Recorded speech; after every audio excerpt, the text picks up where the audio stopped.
신년 특집으로 우리 정세입니다. 세대 교체기의 운동 전략입니다. 그래서 소제목은 분단된 후기 산업사회 반독점과 자주화의 대중투쟁 전선으로 가자 이런 내용이고요. 자, 그러면은 이 목차는 지나가고요. 구체적 내용에서 한번 보겠습니다. 먼저 우리가 우리 사회의 현재를 진단해야 되고 지난 운동에 대해서 한번 평가를 한번 해보겠습니다. 왜냐하면 지금 단순히 세대가 아니라 그 시대가 전환하는 상태라는 거죠. 한국이 이 후기 산업 사회 선진국이죠, 사실상. 그리고 저출산 고령화 사회라는 근본적으로 구조가 다른 이러한 시기에 돌입하고 있습니다. 그래서 우리가 이제 민주화 세대와 산업화 세대죠. 이 세대들이 저물어 가고 단순한 세대가 아니라 한 시대죠. 50여 년의 민주화와 산업화의 시대가 교체되는데 아직은 그 성격이 정확하지 않죠. 그리고 그 시대를 이끌어갈 세대도 정확하지 않고 그래서 이러한 안개 속으로 지금 우리가 가고 있는 그런 과도기라고 보기 있겠습니다. 그래서 먼저 학생 운동을 배경으로 한 우리 87년 체제라고 하죠. 그 탄생과 한계를 한번 보겠습니다. 그래서 최근에 2020년대까지 이 학생운동 세대죠. 보통 한 세대를 25년이라 한다면 50여 년 동안 두 세대를 지배했다는 겁니다. 바로 이 세대들이 이 민주화와 산업화의 주역이라는 겁니다. 그래서 우리가 한 사람이 그 일생을 살면서 그 세대를 보면은 그 사회의 독립적인 주체로서 준비하는 게 뭐 직업을 갖기 전이라고 보면 되겠습니다. 그 다음에 어떤 직업을 하면서 경제, 사회, 정치 생활을 하면서 사회의 주축으로 기둥으로 활동하는 시간. 그 다음에 이제 정년 이후에 퇴장해서 이제 죽기까지의 그러한 고령화 시기로 볼 수가 있겠습니다. 물론 이러한 것들은 이제 그 역사와 어떤 그 사회가 가지고 있는 조건에 따라 달라지죠. 그렇지만 오늘날 현대 사회는 고도의 분업에 따라 직업이 다양해지고 그 전문성이 요구되기 때문에 이 직업 교육이죠. 이런 교육과 취업 기간이 길어지는 특성을 가지고 있습니다. 그리고 결혼도 늦어지죠. 취업이 늦어지기 때문에. 그래서 현재 한국의 경우에 대학 이 교육과 병역, 취업 진부로 인해서 청년들이 자주적인 사회적 주체로 나아가는 이러한 시기가 더 늦어지고 있고 그에 따라 이제 결혼 시기도 늦어지고 있죠. 박정희, 전두환, 노태우로 이어지는 군사정권 시절이죠. 이 시절에는 아직 노동계급이 이 사회의 주축으로 성장하지 못했을 때 바로 이제 대학생들이죠. 이 대학생들이 군사정권의 골칫거리가 될 정도로 이러한 학생운동이 강력했다는 거죠. 이 시기에 산업화로 국민 소득이 급증하고 사회 경쟁이 치열해지면서 이 대학 진학률이 급증합니다. 더군다나 전두환 때 졸업 정원제를 하면서 정원의 30% 이상을 더 많이 뽑습니다. 그래서 특히 학생 운동이 정권의 가장 큰 비판 조직이 됐죠. 그래서 사실은 정치 세력보다 바로 학생 운동을 이 정권들이 더 고민하는, 그죠? 골치 아파하는 그러한 시기였습니다. 학생들은 부모들의 출신 계급을 배경을 갖고 있죠. 자기 자신은 계급은 아니지만 부모들의 계급에 따르죠. 그렇지만 이들은 이제 자기가 직접 돈을 벌 필요가 없기 때문에 부모에 의존하는 의존 계층으로서 경제적 이해관계에 직접 노출되지 않죠. 자기가 돈을 벌지 않기 때문에. 그래서 어떤 문제를 판단하고 실천할 때 그 부모 세대는 경제적 이해관계에 구속되지만 학생들은 이제 그 자신이 가지고 있는 지식 정보죠. 그리고 양심 혹은 성향과 열정에 따라서 판단하게 되고 그래서 많은 학생들이 바로 이제 그 체제를 비판하는 학생 운동에 참여해 왔습니다. 따라서 이 시기의 학생들은 민주화와 산업화 시기죠. 경제 주체로서 활동하기 전인 20대 초반에 벌써 우리 사회의 주축으로서의 위상을 지녔습니다. 그 당시에 뭐 9시 뉴스나 주요 뉴스에 보게 되면 바로 학생운동이죠. 학생운동이 데모가 어떻겠다. 그다음에 학생운동의 지도자들이 어떻다. 뭐 전대협 의장이 어떻다. 뭐 한총련 의장이 없다. 이렇게 이 사회의 초미의 관심사였고 여론을 주도하는 그러한 위상을 지녔다는 겁니다. 근데 이런 학생운동 세력이 이 대학을 떠나서도 노동 현장에 들어갔죠. 위장 취업이라는 것. 그러면서 이제 급격한 산업화로 노동자들이 급증하고 있었는데 바로 이 노동자들을 의식화를 시켰습니다. 당시에 노동인권 탄압과 가혹한 착취죠. 저임금의 장시간 노동, 그리고 비인간적인 대우, 이런 것들이죠. 어느 정도 했냐면 사우디에 파견된 노동자들이 머리도 깎고 옷도 단체복을 입고 이런 군대식이죠. 그런 거에 저항해서 폭동을 일으킬 정도였다는 겁니다. 그래서 노동자들이 점차 계급적으로 각성하는데 바로 학생운동이 이들과 노동운동과 이제 결합하게 되는 거죠. 그러면서 각 지역별로 노조들이 생기면서 1987년 7월과 8월 투쟁이죠. 노동운동이 분출하면서 결국은 전노협을 거쳐서 오늘날 민주노총을 건설하게 된다는 겁니다. 즉 민주노총 건설에 바로 학생운동 세력이 지대한 공헌을 했다는 거죠. 오늘날 민주노총은 여전히 학생운동 출신들을 뭐 상근자이죠. 상근자 혹은 위원장 간부 형태로 품고 있지만 더 이상 이제 학생운동 출신들에게 의존하지 않습니다. 민주노총은 이제 자주적인 민주 노조이다. 과거에는 이제 학생운동, 학출이라 그랬죠. 노동운동, 노출이란다. 학출이 노출을 사상적으로 조직적으로 지도했지만 오늘날 민주노총은 더 이상 그렇지 않다는 거죠. 학생운동 세력이 있지만 그들은 참모에 불과하고 민주노조에서 어떤 노조의 민주주의에 따라서 노동운동이 진행되고 있습니다. 학생운동은 한편으로 이제 김대중, 김영삼으로 상징되는 이러한 그 부르주아 민주주의 세력, 제야 세력, 야당이죠, 민주당. 그렇죠. 그래서 이들 소위 이 제야 세력들이 사실 이제 외로운 투쟁을 해왔죠. 많은 탄압을 겪으면서. 하지만 1980년대부터 산업화로 인한 노동계급, 그죠? 그리고 대학교육 확대로 인해서 지식인과 전문직 노동자, 즉 사무직 노동자죠. 이런 의식 있는 노동자들이 생겨나고 이 소득이 증가되면서 시민운동이 생기면서 바로 이 제약 세력들이 학생운동뿐만 아니라 노동운동 그리고 시민운동 이러한 그 동맹을 갖게 됩니다. 1987년 60항쟁도 바로 넥타이 부대라는 게 이런 의미가 볼 수가 있겠습니다. 그래서 노동자와 지식인, 시민을 등에 업은 그죠?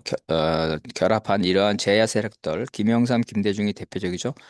제도권 내외에서 강력한 민주주의 전선을 형성해서 결국은 1987년 6월 직선제 헌법을 쟁취하게 된 겁니다. 오늘날 과거의 제야 세력들, 즉 부르주아 정치인과 이들과 결탁한 학생운동 출신들은 사실은 현재 우리 사회의 지배계급의 한 축을 차지하고 기득권 세력이 됐습니다. 김영삼, 김대중 다 대통령이 됐고 그 밑에 있는 제야 인사들도 오랫동안 대통령을 했고 그뿐 아니라 학생운동의 다수도 이러한 그 민주당뿐만 아니라 보수 정당에 들어가서 오랫동안 정치인으로서 기득권 세력이 돼왔죠. 1987년 6월 민주화 투쟁으로 군사 정권이 수세에 몰렸죠. 6.29 선언을 통해서. 그러자 억눌려왔던 노동자들이 7월에 공장을 점거하거나 거리로 쏟아져 나오면서 노동인권 탄압에 저항하고 노동조합을 결성할 권리를 주장합니다. 하지만 6월 민주화 투쟁에서 노동자와 함께 이 거리를 휩쓸었던 이 부르주아 민주주의 세력들이죠. 그 민주당, 이 제야 정치 세력뿐만 아니라 일부 학생운동들까지도 학생운동의 지도부들까지도 바로 이런 노동자들의 분출, 대규모 거리 항쟁 이거에 대해서 부담을 느끼죠. 노동계급에게 주도권이 넘어갈 수 있기 때문에 결국은 이러한 김영삼, 김대중 같은 부르주아 정치인들과 이러한 그 학생운동의 최고 상층에 있는 그 우경화된 중도로 넘어간 거죠. 부르주아 정치, 김영삼, 김대중에게 넘어간 것들입니다. 이러한 사람들이 이제 자본의 편에 섰기 때문에 노동자들은 결국은 절반의 승리를 거머쥐었다. 완전한 승리를 못하고 이제 민주노조 건설이라는 거죠. 그런 걸로 나아갔다. 이러한 1987년 체제죠. 민주화와 그 다음에 산업화 이런 거를 이제 상징적인 거죠. 그 바로 투쟁이 6월 투쟁과 7, 8월 노동자 투쟁이라는 겁니다. 이러한 1987년 체제를 계기로 부르주아 민주주의 제도가 확립되고 직선제와 1987년 헌법이죠. 노동계급이 시민권을 얻고 노동조합이 이제 합법화되면서 더 나아가서 시민들이 이제 사회운동의 주체로 참여하게 되면서 우리 사회의 운동 주체들이 다양해진다는 겁니다. 그래서 그러한 세월들이 쭉 지나왔고 현재는 이제 그 후기 산업사회의 선진국이라고 생각하면 되겠습니다. 고령화 시대죠. 이러한 고령화 세대에 특히 이제 이 베이비붐 세대와 같이 이러한 고령화 세대가 엄청나게 정년을 맞이하는데 되게 아직도 사회적으로 중요한 역할을 하고 있다는 겁니다. 그래서 1955년부터 베이비붐 세대라고 할 수 있고 74년까지가 학생운동 세대인데 약 1,700여만 명이 된다고 합니다. 이들은 이제 그 민주화 세대죠. 여기 학생운동 세대죠. 그리고 그 학생운동 세대였던 그 세대들 1955년부터 1974년 이들이 바로 이제 산업화 세대라고 볼 수가 있겠습니다. 그 선진국으로 진입할 때까지 이 산업 현장에 있었던 세대들이죠.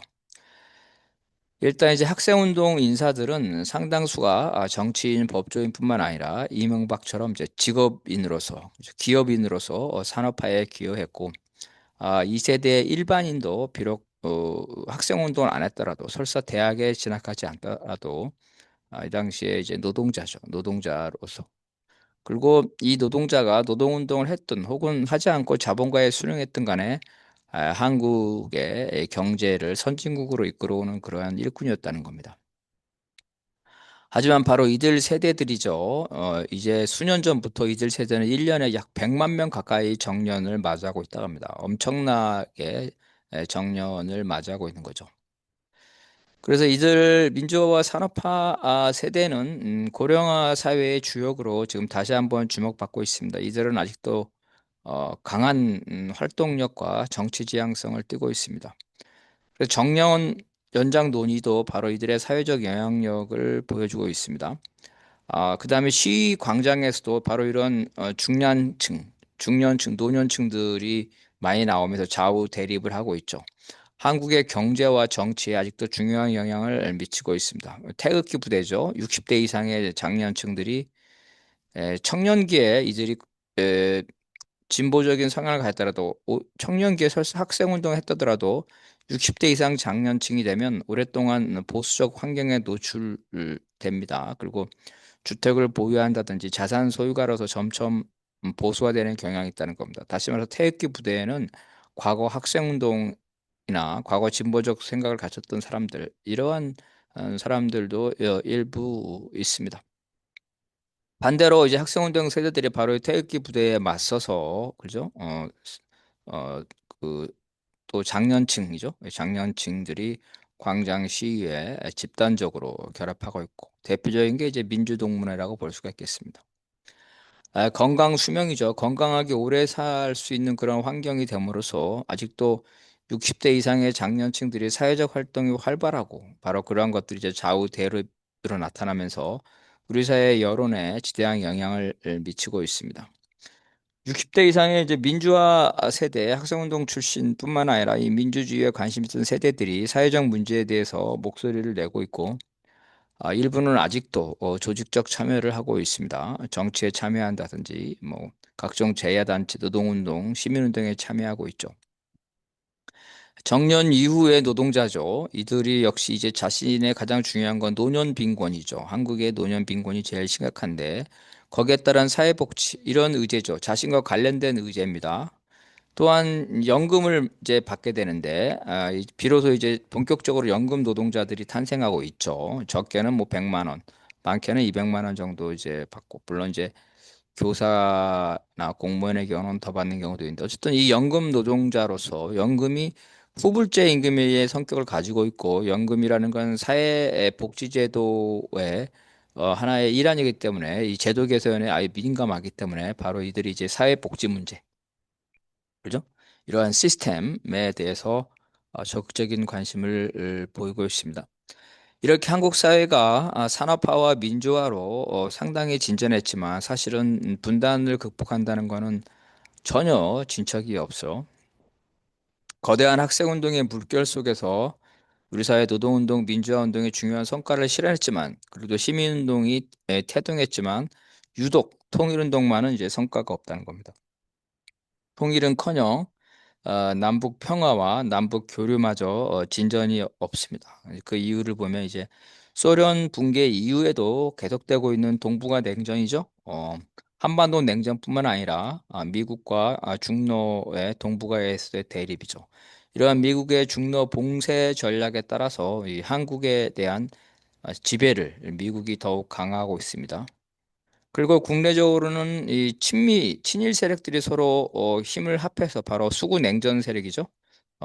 바로 이들이 존재하고 있고 바로 이러한 친일 친미 수구 냉전에 기생하는 정치 경제적인 기득권 집단들이 있기 때문입니다. 바로 이러한 국내의 조건으로 우리는 이 통일 문제, 남북 교류 문제에서는 거의 진전이 없다고 볼 수가 있겠습니다. 그래서 민주화 산업화 세대가 점점 퇴장하고 있지만 그 뒤를 이을 후속 세대죠. 후속 세대가 사실은 불안정하다. 특별히 이 부각되는 게 없죠.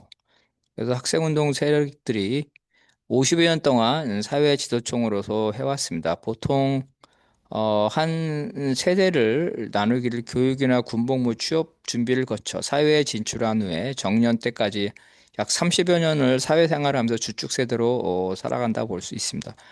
그런데 1980년대 학생운동 세대는 20대 초반부터 벌써 우리 사회를 뒤흔들었죠. 하나의 사회의 주축이었고 대학을 떠난 이후에도 노동운동, 제도권 정치, 시민운동에 참여했습니다. 더군다나 이제 사업가로 성공해서 대통령까지 지낸 이명박이나 김문수, 이재호 등의 보듯이 학생운동 출신들이 이 자본가의 참모나 보수 정당의 지도자로 성공한 경우도 매우 많습니다. 그래서 여야나 보수 개혁을 통틀어서 바로 이 학생운동 세력들이 상당히 많이 한국 사회의 기득권으로서 오랫동안 있었다는 겁니다. 이들은 한마디로 전 분야에 대해서 주도적 지위를 향유해왔고 바로 학생운동 세대들이 1980년대부터 올해 2020년대 후반까지도 비록 정년이 일부는 많이 넘었지만 맹렬하게 사회적 활동 중입니다. 따라서 이들 세대는 한 세대 25년에서 30년이 아니라 거의 두 세대 50년이죠. 50년 길게는 60년이라고 볼 수 있는 기간 동안 우리 사회 전 분야에서 주축으로 활동해온 것입니다. 그래서 학생운동 세대로 대표되는 이런 민주화 세대가 바로 그 세대죠. 그 연령대의 이 산업화 세대죠. 이 산업화 세대 역시 한 세대가 아니라 50년이라는 시대에 걸쳐서 사회적 주도권을 유지했습니다. 기업에서도 바로 신세대보다도 바로 이러한 산업화 세대죠. 장년층이 더 많다는 겁니다. 그리고 이 장년층이 기업에서 기가 센 거죠. 또 능력도 있고 함으로써 사회적 주도권이 기업에서도 계속 유지된다는 겁니다. 그래서 이 고령화 사회에서 환갑 이후에도 사회적 활동이 왕성한 바로 민주화 세대와 산업화 세대라는 거죠. 이들이 사회적 주도권을 유지하는 동안에 바로 밑에 있는 바로 후속 세대들은 이렇다 할 사회적 주도권을 향해 본 적이 없이 이제 40대, 50대로 가고 있는 거죠. 그래서 60대, 50대 후반에서 60대 이후의 세대들의 그러한 활동력에 40대와 50대 세대들이 사실은 사회적 주도권을 향유하지 못한 그 불행한 세대라고 볼 수가 있겠습니다. 그래서 이러한 중간 세대, 그죠? 4, 50대 세대 이들이 사실상 어떤 역할을 뚜렷하게 하지 못했고 또 현재 신세대도 그렇게 특별히 뭐 특징적으로 주목받지 못하고 있습니다. 일단 학생운동 세대들은 인구가 많죠. 애를 많이 낳아서. 그리고 후속 세대들은 산하 제한과 저출산으로 인구가 적습니다. 그래 역삼각형 인구 구조입니다. 그러니까 다수결이라는 민주주의 원칙에 따르더라도 중령층이나 고령층이 이 사회 전반의 결정권을 향유하고 있습니다. 과거에는 20대, 30대가 선거를 결정을 했죠. 선거 결과를. 근데 지금은 아닙니다. 지금은 50대, 60대 인구가 제일 많아요. 50대, 60대 인구가 제일 많습니다. 그래서 유권자들이 제일 많고, 그래서 통상적으로 보면은 40대, 50대, 60대, 특히 50대, 60대 유권자들이 많다는 겁니다. 그래서 학생운동 세대들은 이게 사회 팽창기적 당시에 경제가 엄청나게 성장했던 이러한 팽창기였기 때문에 어떤 분야에든 조기에 진출할 수 있었습니다. 학생운동 하더라도 뭐 학점이 안 좋더라도 취업은 걱정할 필요가 없었던 시대입니다. 하지만 현재 세대들은 취업 경쟁으로 인해서 준비 기간이죠. 길고 또 어떤 취업을 하더라도 번듯한 정규직을 얻기 매우 힘듭니다. 그래서 참 불행한 세대라고 볼 수 있습니다. 그래서 이러한 현재 대학생들은 사회운동에 참여할 여유가 없습니다. 취직 걱정 때문에. 또 한편으로는 지금 현재의 사회가 어떤 학생운동을 유발할 수 있는 그런 구조적 격변이 없죠. 민주화와 산업화가 됐고, 노동인권도 됐고. 그래서 어떤 영웅이 나타나려면 이 난세가 돼야 되는데 지금 난세가 아니라는 겁니다. 더군다나 학생운동 이외에도 다양한 부문운동이 이미 성장했습니다. 그래서 난세가 영웅을 만든다겠지만 이 격변을 겪지 못하는 후속 세대는 결국은 온갖 풍성을 이겨낸 온갖 진짜 우여곡절을 이겨낸 학생운동 세대들보다 여러 면에서 부족합니다. 그러니까 직장에서 맨날 이 학생운동 세대죠.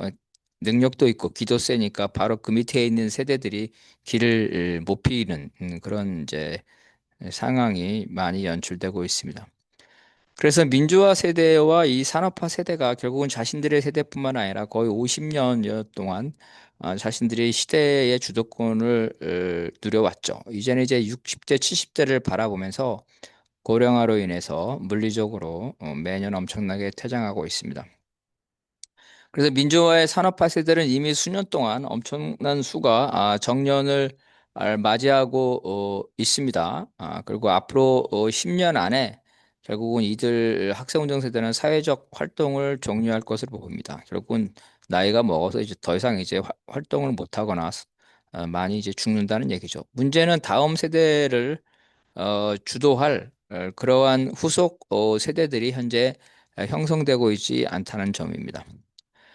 시대를 풍미했던 베이비붐 세대와 386 세대 이후에 여러 세대 구분이 있었지만 베이비붐 세대는 이제 뭐 한국 전쟁 이후에 세대죠. 아까 말한 대로 55년, 54년 이랬고 386은 이제 바로 이제 80년대 학생운동권 세력인데 그 이후에 보면은 이제 저출산 후기 산업세와 이 다변화된 소비 사회죠. 이런 특징 때문에 어떤 세대가 이러한 어떤 작은 특징들은 가지고 있죠. 그렇지만 사회를 주도할 만큼의 커다란 어떤 세대적 특징이 없다는 겁니다. 그리고 X세대는 이제 민주화와 산업화 이후에 사회에 진출한 세대라고 볼 수가 있겠죠. 그래서 이 X 세대는 1990년대 후반 정도부터 사회에 진출했다고 볼 수가 있겠습니다. 이들이 사회 활동에 나섰지만 이들이 청년기나 혹은 그들이 활동했던 시기에 1990년대 후반에 이미 사회적 억압이라든가 구속이라는 게 존재하지 않았기 때문에 이들이 바로 이제 민주화와 산업화 이후에 어떤 풍요와 개인주의죠. 풍요와 개인주의를 중시하고 또 그것을 누렸던 최초의 세대이다. 어떤 혜택은 받았다는 거죠. 풍요와 개인주의. 다만 사회적 주도권을 갖지 못했다는 겁니다. 그래서 M세대에 와서는 2000년대 이후에는 이제 본격적인 인터넷 시대에 돌입했죠. 그렇지만 이 세기 말의 저주처럼 청소년기에 이들은 이제 1997년 국가부도 사태나 청년기죠. 직장을 얻을 청년기에 2008년 금융위기 사태를 겪으면서 본격적인 취업난을 맞이하면서 이 생존의 위기를 겪었습니다. 그래서 이러한 2008년 금융위기도 극복하고 그 후에 이제 한국의 선진국이 진입했을 때 부상한 세대들이 이제 이 Z세대라고 볼 수가 있겠는데요. 이들은 이제 그 모바일 환경이죠. 인터넷 이상의 모바일 환경. 그다음에 선진국이 됐기 때문에 본격적인 후기 산업 사회라서 고용 없는 성장이죠. 그 성장률 침체. 선진국병이죠. 그래서 선진국이 직면하는 풍요로운 침체. 풍요로운데 좀 사회가 좀 죽어 있죠. 죽어 있어요. 우리 세대 때 우리 이제 그 80년대 후반부터 90년대 중반까지는 엄청났죠. 밤에 막 불야성을 이루고 막, 밤새도록 영업하고 뭐, 소비가 장난이 아니었습니다. 그 당시에 인구가 많았기 때문에 청년 인구가, 지금은 청년 인구도 적을 뿐만 아니라 그 청년들의 활동성이 떨어지면서, 풍요롭고 개인주의지만 사회가 이게 죽어가고 있는 사회 같이 느껴진다는 거죠. 그래서 일본이나 유럽의 고령화 사회 그 이상의 양상을 보여주고 있다는 겁니다. 그리고 현재 그 청소년 세대죠. 현재 청소년 세대는 향후의 알파 세대로 인공지능 세대라고 지칭되고 있지만 바로 이들 세대에서는 결국은 후기 산업 사회가 가지고 있는 근본적인 문제, 즉 고용 없는 성장, 자동화 이런 문제가 되면서 과연 이들이 어떻게 이러한 그 난세죠. 어려움이죠. 침체.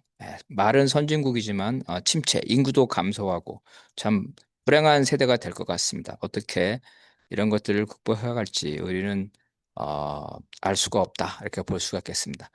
그래서 이러한 후속 세대, 베이비 세대과 386 세대의 후속 세대 중 어떠한 세대도 사회의 전 분야를 주도하고 자기 시대를 넘어서 어, 전체, 그죠? 자기 세대를 넘어서 어떤 그 시대를 규정할 수 있는 정도의 주도권이 없었습니다. 그래서 온갖 세대, 뭐, M세대, 뭐, X세대, 뭐, Z세대, 뭐, 여러 가지 이 말이 그 알파 세대 나오고 있지만, 사실은 이제 뭐, 어떤 특징이 없죠. 너무 좀 복잡하고 난잡할 정도로 여러 세대들이 있지만, 결국 소비 사회죠. 소비 사회를 하나의 특성을 보여주고 있지. 사회 전반의 트렌드는 없다.